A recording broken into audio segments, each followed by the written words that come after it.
नमस्कार, सुबह के 10 बजने को है, वक्त हो चला है अपना बिहार का। मैं हूं शुभे मिश्रा आपके साथ। और क्रिसमस की शाम बीपीएससी अभ्यर्थियों ने 13 दिसंबर को हुई परीक्षा रद्द करने की मांग को लेकर जोरदार प्रदर्शन किया। भारी हंगामे को देखते हुए प्रशासन की टीम को लाठीचार्ज करनी पड़ी और इसके बाद डीएम कार्यालय की तरफ से इस पूरे मामले को लेकर एक बयान भी जारी किया गया।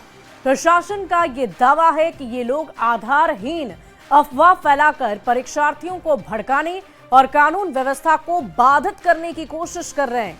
जिला प्रशासन ने कुछ कोचिंग संस्थानों का नाम भी लिया है। प्रशासन के इस दावे से फिर वही सवाल खड़े होते हैं कि क्या छात्रों को कोई भड़का रहा है।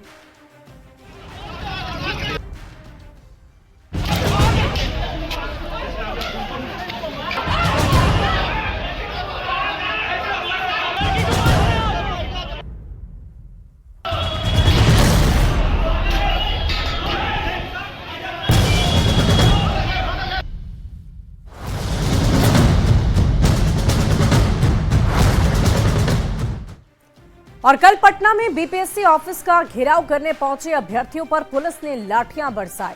अभ्यर्थियों को दौड़ा दौड़ाकर पीटा गया, अभ्यर्थियों को गालियां तक दी गई और लाठीचार्ज में कई अभ्यर्थी जख्मी भी हुए। और अब इस मुद्दे पर बिहार की सियासत और भी ज्यादा गर्म हो गई है।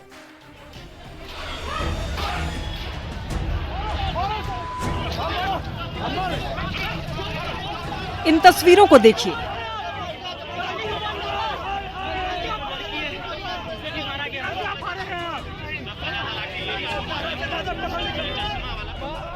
तस्वीरें पटना की है। 17वीं बीपीएससी परीक्षा रद्द करने की अपनी मांग को लेकर कुछ अभ्यर्थी बीपीएससी का घेराव करने आए थे। पुलिस ने पहले इन्हें समझाकर हटाने की कोशिश की,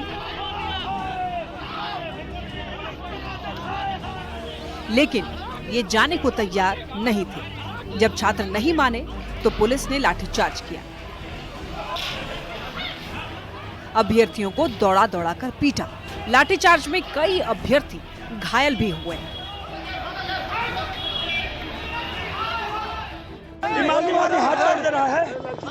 गोली चला संजीव कुमार, काम से कमेटी आपको बता दें, बीपीएससी 17वीं संयुक्त प्रतियोगिता परीक्षा 13 दिसंबर 2024 को सिंगल शिफ्ट में हुई थी। परीक्षा के दौरान पटना के बापू परीक्षा केंद्र पर कुछ छात्रों ने हंगामा किया। पेपर वायरल होने की अफवाह उड़ाई गई। कुछ छात्रों ने आरोप लगाया कि पेपर देरी से बांटा गया। जो पेपर दिया गया उसकी सील पहले से खुली हुई थी। बीपीएससी अध्यक्ष ने आरोपों को सिरे से नकार दिया, लेकिन सेंटर पर हुए हंगामे की वजह से बापू सेंटर की परीक्षा रद्द कर दी गई। लेकिन कुछ छात्र पूरी परीक्षा रद्द करने की मांग कर रहे हैं। हालांकि इस पर सियासत भी तेज है। सत्ता पक्ष के नेताओं का आरोप है कि विपक्ष के लोग छात्रों में भ्रम फैलाने में लगे हुए हैं। न्यूज़ 18 के लिए पटना से धर्मेंद्र कुमार के साथ ब्यूरो रिपोर्ट। अब आपको बताते हैं कि आखिर ये पूरा मामला शुरू कहां से हुआ। 6 दिसंबर को छात्रों का पहला प्रदर्शन हुआ। नॉर्मलाइजेशन के विरोध में छात्र सड़क पर उतरे और छात्रों के समर्थन में कोचिंग संचालक भी सड़कों पर आ उतरे। 6 दिसंबर को ही बीपीएससी का नोटिस भी जारी हुआ और नोटिस में नॉर्मलाइजेशन को एकमात्र अफवाह बताया गया। बीपीएससी की तरफ से ये बताया गया कि नॉर्मलाइजेशन जैसी कोई चीज है ही नहीं इस परीक्षा में। बावजूद इसके छात्र क्यों सड़कों पर आ उतरे, क्यों उनकी तरफ से बार बार विरोध प्रदर्शन किया गया। और फिर 13 दिसंबर को बीपीएससी पीटी की परीक्षा हुई, यानी कि प्रीलिम्स टेस्ट, और 911 केंद्रों पर शांतिपूर्ण ढंग से इस परीक्षा को संपन्न भी कराया गया। केवल एक सेंटर, अगर आपको याद हो तो पटना के बापू हॉल में जमकर हंगामा हुआ। पेपर लेट मिलने और धांधली के आरोप में यह हंगामा किया गया और बापू एग्जाम सेंटर की परीक्षा को बीपीएससी की तरफ से मीटिंग करने के बाद इस बात की जानकारी दी गई कि इस सेंटर की परीक्षा को रद्द कर दिया जाएगा और अब दोबारा परीक्षा 4 दिसंबर को होगी, यानी कि ली जाएगी। और अभ्यर्थी पूरी परीक्षा रद्द करने की मांग पर अड़े हैं। 25 दिसंबर को बीपीएससी ऑफिस का घेराव करने पहुंचे प्रदर्शन को लेकर अभ्यर्थियों पर लाठियां झटकाई गई। कोचिंग संचालकों पर उकसाने के आरोप लगे और ये आरोप लगातार लगाए जा रहे हैं, क्योंकि अभी भी सवाल यही है कि आखिर क्यों इस तरीके से परीक्षा को लेकर या छात्रों को लेकर बार बार इस तरह से विरोध प्रदर्शन जारी रहता है। छात्र सड़कों पर आ जाते हैं और विरोध प्रदर्शन करते हैं। आपको बता दें कि बापू सेंटर पर जो परीक्षा होनी है उसको लेकर बीपीएससी आयोग की तरफ से भी ये कहा गया कि 4 जनवरी को वो तारीख होगी जिस दिन इस परीक्षा को दोबारा लिया जाएगा। बढ़ते आगे, लाठीचार्ज मामले के बाद पटना जिला प्रशासन का बयान भी सामने आ गया है। प्रशासन ने पटना के कुछ कोचिंग संचालकों पर परीक्षार्थियों को भड़काने का आरोप लगाया और इनमें से कुछ लोगों का नाम लिया गया है, जिनमें रमांशु क्लासेस के रमांशु कुमार, सुनामी जीएस गुरु सुजीत और ज्ञान बिंदु जीएस क्लासेस के रोशन आनंद, वहीं छात्र नेता दिलीप कुमार, परफेक्शन जीएस के चंदन प्रिय, कौटिल्य जीएस के प्रवीण कुमार और प्रदीप कुमार सहित रोहित कुमार शामिल हैं। प्रशासन का ये कहना है कि प्रदर्शन का नेतृत्व करने वालों में से अधिकांश लोग गैर परीक्षार्थी हैं। ये लोग आधारहीन अफवाह फैलाकर परीक्षार्थियों को उकसाने की कोशिश कर रहे हैं और इसके पहले भी पेपर लीक की जांच कर रही ईओयू ने कई कोचिंग संचालकों की भूमिका को संदिग्ध बताया था। कुछ शिक्षकों के द्वारा प्रत्यक्ष एवं अप्रत्यक्ष रूप से उन सभी विद्यार्थियों को उकसाया जा रहा है। इसके अलावा सोशल मीडिया हैंडल जैसे BPSC network, study for civil services, civil Adda, UPSC civil service examination एवं अन्य सोशल मीडिया हैंडल के द्वारा भी विद्यार्थियों को लगातार दिग्भ्रमित करने एवं उकसाने हेतु सोशल मीडिया पे कई प्रकार के पोस्ट किए जा रहे हैं। सभी अभ्यर्थियों को उकसाने, भड़काने तथा अस्पताल में तोड़फोड़ करने वाले संबंधित अभ्यर्थियों, शिक्षकों एवं सोशल मीडिया हैंडल के धारक और उपभोगकर्ताओं के विरुद्ध गर्दनीबाग थाना में प्राथमिकी दर्ज कराई गई है तथा उन सभी के विरुद्ध विधि सम्मत कार्रवाई हेतु नोटिस भेजी जा रही है। और बीपीएससी अभ्यर्थियों पर लाठीचार्ज को लेकर नेता प्रतिपक्ष तेजस्वी यादव ने सरकार पर हमला बोला है।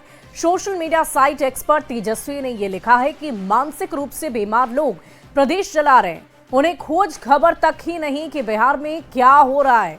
बीजेपी ने प्रदेश में गुंडागर्दी की सीमाओं को पार कर दिया है। और इसी बीच बीपीएससी अभ्यर्थियों पर लाठीचार्ज पर तेजस्वी यादव के पोस्ट से अब बयानबाजी का दौर भी शुरू हो गया है। एनडीए ने आरजेडी और तेजस्वी यादव पर छात्रों को भड़काने का आरोप लगाया, तो वहीं महागठबंधन ने मांग को जायज ठहराते हुए कहा कि सरकार छात्रों पर अत्याचार कर रही है। राजद नेता तेजस्वी यादव को इन सब मुद्दों से कभी वास्ता पड़ा ही नहीं, तो वे क्या जाने छात्रों की पीड़ा है। बस उनके असंतोष को भुलाने में लग जाते हैं, भड़काने की कोशिश करते हैं। उनके सहयोगी कांग्रेस के लोग इससे दूरी बनाकर रखते हैं। इसलिए छात्रों के बीच असंतोष की चिंगारी सुलगाने की राजद की मंशा कभी पूरी नहीं होने वाली। मैं तमाम बीपीएससी अभ्यर्थियों से अपील करता हूं कि आप एकदम भयमुक्त होकर परीक्षा दीजिए। आपके साथ अन्याय नहीं होगा और जो लोग आप लोगों के बीच भ्रम फैला रहे हैं, ऐसे लोग से दूर रहिए। जो लोग भ्रम फैला रहे हैं, उनके माताजी और पिताजी जब बिहार के मुख्यमंत्री थे तो उनके शासन काल में बीपीएससी के अध्यक्ष जेल जाते थे। अपनी मांग को लेकर अगर छात्र बीपीएससी के अभ्यर्थी सड़कों पर हैं, सरकार से गुहार लगा रहे हैं, तो उनको बर्बरतापूर्ण तरीके से लाठियों से पीटा जा रहा है, थप्पड़ मारा जा रहा है। आखिर यह सरकार संवेदनहीनता की प्रकाष्ठा पार कर चुकी है और जब सरकार इस तरह की कार्रवाई कर रही है तो सरकार में बैठे लोग दलील दे रहे हैं कि छात्रों को भड़काया जा रहा है। अब जरा बताइए ना, किसी भी वजह से कुछ छात्र अगर वंचित रह गए हों तो उनके साथ दुष्पनागत रवैया क्यों है भाई? कांग्रेस पार्टी सरकार से यह मांग करती है कि जो भी वंचित छात्र बचे रह गए हों, चाहे वो किसी भी तकनीकी पहलू की वजह से बचे रह गए, उन्हें समान अवसर प्रदान हो और उनके भी भविष्य का निर्धारण करने की स्थिति में सरकार रहे। यह सरकार से कांग्रेस पार्टी मांग करती है। यदि सच बात, यदि क्वेश्चन लीक हुआ है तो बच्चे सही बैठे हुए हैं, यदि नहीं हुआ है तो बच्चे को भड़काया जा रहा है यहाँ पे। तो मेरा मानना है कि इसको जांच किया जाए और मेरा मानना है कि लड़के को भड़काएगा कौन? भड़काया नहीं जाता है। बच्चे खुद के लिए, अपनी जिम्मेदारी के लिए, अपना हर चीज पाने के लिए वो लड़ाई लड़ रहे हैं। यदि आप जांच कीजिए, यदि बीपीएससी का क्वेश्चन सच में लीक हुआ है और ऐसा लगता है तो आप बच्चे को बोलिए, समझाइए उसको। और सत्ता पक्ष और विपक्ष की बातों को आपने सुना, उनकी प्रतिक्रियाओं को सुना। साथ ही साथ कोचिंग संचालक ने यह कहा कि इस पूरे मामले को लेकर जांच पड़ताल सघनता से की जानी चाहिए। और देखिए, इस पूरी खबर के अधिक जानकारी के साथ न्यूज़ 18 संवाददाता पटना से हमारे साथ अमित कुमार इस वक्त लाइव जुड़ चुके हैं। अमित, क्या कुछ जानकारी है? छात्रों को जिस कदर कल फिर पीटा गया, फिर उनकी तरफ से विरोध प्रदर्शन किया गया, इस पूरे मामले को लेकर अभी पुलिस की तरफ से क्या आगे कार्रवाई की जा रही है? क्या आयोग की तरफ से भी किसी तरह की कोई जानकारी इस पूरी विषय को लेकर? देखिए, इस पूरे विषय को लेकर के आयोग की तरफ से कुछ बातें नहीं कही गई, लेकिन हाँ, जिला प्रशासन की तरफ से जो बातें कही गई है वो दर्शकों को आपने बताया भी है। जो पटना के जिलाधिकारी हैं डॉक्टर चंद्रशेखर सिंह, उनके तरफ से एक प्रेस रिलीज जारी किया गया और उसमें साफ उल्लेख किया गया है कि कौन कौन से कोचिंग संचालक हैं, कौन कौन से लोग जो हैं वो इन अभ्यर्थियों को भड़का रहे हैं और कहीं न कहीं राजनीतिक करण जो है वो इस पूरे आंदोलन का किया जा रहा है। तो इसके बाद जो है जो पॉलिटिकल पार्टियां हैं वो और आक्रोशित हुई हैं और जो आंदोलनरत जो छात्र हैं, अभ्यर्थी हैं, वो हालांकि अभी भी यहाँ धरना स्थल पर बैठे हैं। देखिए, यहाँ पे इनका जो आवरण अनशन है वो 18 दिसंबर से शुरू हुआ है और अभी भी लगातार ये चल रहा है। प्रोटेस्ट नहीं, व्यवधान नहीं, विवाद नहीं, रिक्वेस्ट, समाधान और संवाद करना चाहते हैं। ये चाहते हैं, जो अभ्यर्थी यहाँ बैठे हैं आवरण अनशन पे, ये चाहते हैं कि इनकी बातों को सुना जाए, इनकी बातों पर विचार किया जाए, इनकी बातों को लेकर के कोई भ्रम ना आगे फैलाया जाए। तो ये चाहते हैं इस तरह से, लेकिन जो बीपीएससी है वो इनसे संवाद नहीं कर रही है। कल भी ये लोग गए थे, वहाँ जाकर के अपनी बातों को रखना चाहते थे, लेकिन बीपीएससी इनकी बातों को नहीं सुना। और अमित, जरा उनसे पूछिए कि वो री एग्जामिनेशन क्यों नहीं चाहते? अगर एक सेंटर पर किसी तरह का उपद्रव मचा और उसके मद्देनजर अगर आयोग दोबारा परीक्षा करवाने के लिए तैयार है, तो आखिर इससे दिक्कत कहाँ आ रही है? क्या समस्या हो रही है? बिल्कुल, हम सीधे संवाद भी करते हैं, बात भी करते हैं। ये बताइएगा कि आप लोग लगातार आवरण अनशन पे हैं, जहाँ पे गड़बड़ियाँ हुई उस सेंटर पे री एग्जामिनेशन कंडक्ट किया गया, 4 जनवरी को होगा, लेकिन आप लोग पूरे बिहार के तमाम सेंटर का एग्ज़ाम क्यों रद्द करवाना चाहते हैं? क्या मांग है आप लोगों की? रीज़न ये है कि आप जो 4 तारीख को एग्ज़ाम कराएंगे, आपने क्या बोला था? नॉर्मलाइजेशन नहीं होगा, स्पष्ट शब्दों में लिखा था। तो आप ये बताइए, जो 12,000 छात्रों का जो आप एग्ज़ाम लेंगे, उस किस आधार पर उसका रिजल्ट तय करेंगे? उनका मार्किंग किस आधार पर तय होगा? तो हमारे बीच जो अभी जो पहले जो बच्चे एग्ज़ाम दिए हैं, एक सेंटर छोड़ के 12,000 को छोड़ के, उस बच्चे के साथ और 12,000 वाले बच्चे, ये दोनों को अगर नॉर्मलाइजेशन तो हुआ ना, आप कहीं ना कहीं नॉर्मलाइजेशन करने जा रहे हैं। और नॉर्मलाइजेशन किस आधार पर करेंगे, इसकी कोई मैंने लिखित आपने नहीं दिया है। इसे शक के दायरा में आता है कि आप कैसे मार्किंग करेंगे, वो उससे हमारी स्पष्टीकरण नहीं है और कहीं ना कहीं ये पारदर्शिता की कमी हुई। आधार क्या है हमारा? और आधार सबसे बड़ी चीज़ है। लेकिन मैं एक चीज़ और कहना चाहता हूँ, आप सबको एग्जाम लेने में क्या दिक्कत है? हम लोग तो ये भी बोल रहे हैं, आप ऐसा कर रहे हैं कि आपको खर्च ज़्यादा आएगा, और फिर से फॉर्म भरवा लीजिए, हम लोग उसको भी देने के लिए तैयार हैं। लेकिन अच्छा, ये बताइएगा कि जिस तरह से कल लाठियाँ चटकाई गई और अब जिला प्रशासन कह रहा है कि आप लोग को भड़काया जा रहा है, कौन भड़का रहा है, कौन सह दे रहा है आपको? सर एक बार बताइए सर, हम अपने हक के लिए लड़ रहे हैं सर, क्या हम हक लड़ रहे हैं तो कोई भड़का ही रहा है सर? हम अपने हक लिए सर, मेरा मान 3 आधार सर। एक बात बताइए सर, आप कहते हैं सर समता का अधिकार दे रहे हैं सर, कहाँ दे रहे हैं सर? हमें एक ही परीक्षा, एक ही पोस्ट के लिए हम लोग एग्जाम दे रहे हैं सर, उनके लिए अलग प्रश्न, हमारे लिए अलग प्रश्न। दूसरा बात सर, एक बार बताइए, एक छोटा सा अगर कोई सेंटर आता ना सर तो कोई बात नहीं होता, वो एक छोटा सेंटर ने 2 से 3 जिला के बराबर बापू परीक्षा केंद्र सर। वैसे में अगर पहला बात, अध्यक्ष महोदय हमेशा भ्रम में रखे विद्यार्थियों को, हमेशा भ्रम में। उन्होंने एक इंटरव्यू दिया था, उन्होंने कहा था कि आप पैटर्न कैसा रखेंगे सर? उन्होंने कहा था कि मेरा जो प्रश्न पूछने का आधार होगा पिछला होगा, यानी कि 69th होगा। उन्होंने कहा था कि 45 से 50% यूपीएससी पैटर्न पूछेंगे। चलिए ठीक है, प्रश्न पत्र बहुत आसान पूछे, ग्रुप डी टाइप, इससे परेशानी नहीं है, क्योंकि सबके लिए पूछे, परेशानी नहीं है। अब जो आप बापू परीक्षा केंद्र का अलग प्रश्न पूछेंगे, आप किस आधार पर पूछेंगे? अगर सेम आधार रखेंगे तब तो उनको पता चल गया सर पैटर्न, हमें यूपीएससी बोल के आप तैयारी कर रहे हैं, उनको तो पता चल गया, पतला सा गाइड पढ़ के। आप लोग इसलिए ज़्यादा आक्रोशित है कि पैटर्न पता चल गया, आराम से वो क्वालिफाई कर जाएंगे, आप लोग पिछड़ जाएंगे? हाँ बिल्कुल सर, इस बात का। और सर और भी बहुत जगह कुछ डिटेल है हमारे पास, अगर शायद अभी हम दे देंगे आपको। एक बात और बताइए, आप लोग संवाद करने जाते हैं, लाठियाँ चटकाई जाती है आपके ऊपर, क्या आप लोगों ने कभी मुख्यमंत्री को मेल किया या उन तक अपनी बातों को, पत्राचार तो अलग चीज़ है, मेल कर करके सीएमओ को आपने जानकारी दी और बीपीएससी से भी लगातार आप संवाद करते रहे, जैसा आपके साथी ने कहा कि मिसगाइड किया गया, आपको भ्रमित किया गया है, मुख्यमंत्री क्या जवाब आया? अभी तक उधर से कोई बात नहीं आई। बस यही हो रहा है कि किसी कोई एक माननीय शायद उप मुख्यमंत्री विजय चौधरी ने उन्होंने बोला कि सबूत दो तो मैं एग्ज़ाम कैंसिल कर दूंगा। छात्र एग्ज़ाम भी दें, छात्र उसको उजागर भी करें और उसका सबूत भी वही दें, सब चीज़ वही छात्र ही कर लेंगे तो फिर आप किस लिए हैं। उसके बाद कल वहाँ पे जब विरोध हुआ वहाँ पे, उसके बाद उनका बयान आता है कि आयोग एक स्वतंत्र इकाई है और उसका निर्णय वो खुद करेगी। इस तरह का दोहरा रवैया लेकिन तो ये भी करें कि भड़काया जा रहा है आप लोगों उस को, उकसाया जा परीक्षा रहा है। भवन में इनमें से ही कुछ अभ्यर्थी थे जिन्होंने उपद्रव मचाया और उन्हीं की उपद्रव की वजह से इस परीक्षा को कैंसिल करना पड़ा और दोबारा परीक्षा ली जाने की बात कही गई। तो क्या इन्हें नहीं लगता कि उन उपद्रवियों की पहचान करके उनके ऊपर कार्रवाई की जाए और जो परीक्षा दोबारा ली जा रही है उस परीक्षा को लिया जाए और यहाँ पर अनशन पर बैठने से बेहतर होगा कि वो इस अपनी परीक्षा की तैयारी पूरी कर सके।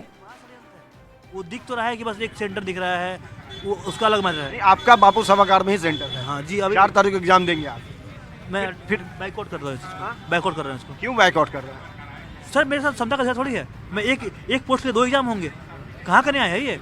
आपके साथी कह रहे हैं कि अब तो पैटर्न पता चल गया, आराम से आप क्वालिफाई कर लेंगे। आप कह रहे हैं कि गलत होगा, एक एग्जाम के लिए 2 क्यों होगा? तो आप लोग आपस में ही तो यहाँ भ्रम की स्थिति बना। बिल्कुल वाकई अमित, देखने वाली बात होगी कि ये परीक्षार्थी कब तक, ये अभ्यर्थी अनशन पर बैठे रहते हैं और परीक्षा की तैयारी क्यों नहीं कर रहे, ये भी एक बड़ा सवाल है। क्योंकि इस तरीके से अनशन पर बैठने से या प्रदर्शन करने से या उपद्रव मचाने से परीक्षा बेहतर नहीं होगी। अच्छा होगा कि वो अपनी परीक्षा की तैयारी करें क्योंकि आयोग इसके लिए पूरी तरह तैयार है। बहुत बहुत शुक्रिया आपका हमारे साथ जुड़ने के लिए और तमाम बातचीत के लिए।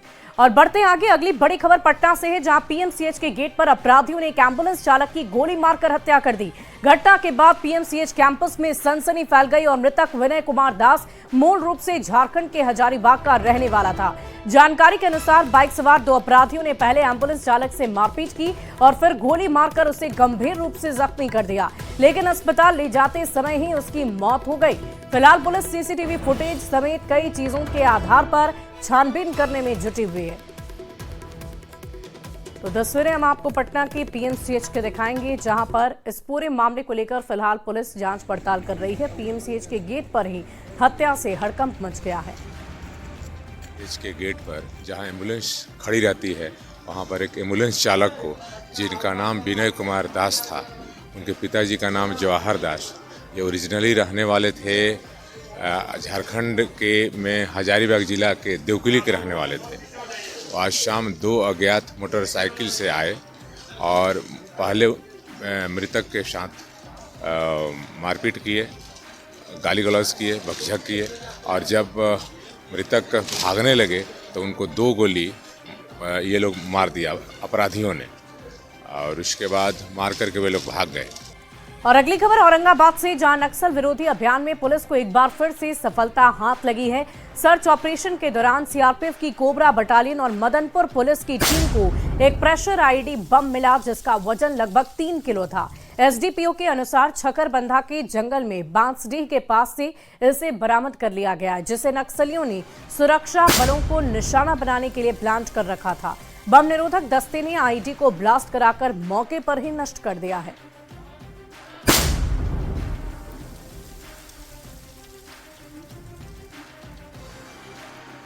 बढ़ते आगे, अगली खबर गोपालगंज से जहां अपराधियों के खिलाफ लगातार कार्रवाई की जा रही है। पुलिस मुख्यालय के निर्देश पर 25 दिसंबर को जिले में 38 अपराधियों के खिलाफ कुर्की जब्ती की कार्रवाई की गई।